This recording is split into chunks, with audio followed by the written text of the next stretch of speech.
Okay guys, so we've got a clarinet mouthpiece. Mine is kind of old, but it still works great. And we've got a reed, okay? We've got a Van Doren reed, and there's a flat part that's flat all the way across, and it usually has the name of the reed maker on there and the strength of the reed.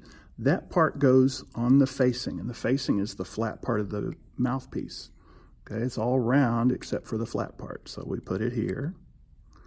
And what I like to do, and you can see here, I like to have just a sliver of the mouthpiece showing above. Let me see if we can, yeah, a sliver of the mouthpiece showing above the reed. Some people teach it the opposite way, to have a sliver of the reed above the mouthpiece. I like this way, just because this is the way that I was taught to do it. Okay, so we're going to hold that together.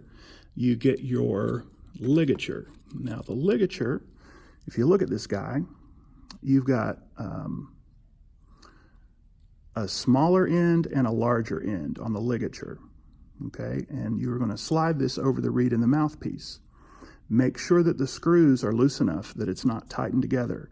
And one little tip that I've noticed is the handles of the screws, okay, the place where you're going to touch the screws to tighten them, it's always going to be on the right side, no matter what kind of ligature you have. So very careful not to hit the tip of the reed. We're going to slide this down the mouthpiece. And what I like to look for on a mouthpiece is these little lines.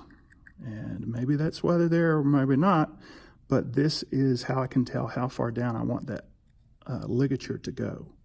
So I'm going to slide him down to where he goes past, right on that line, and there's a line there. So if I get the ligature between those lines, then that's a pretty good place for that mouthpiece to be.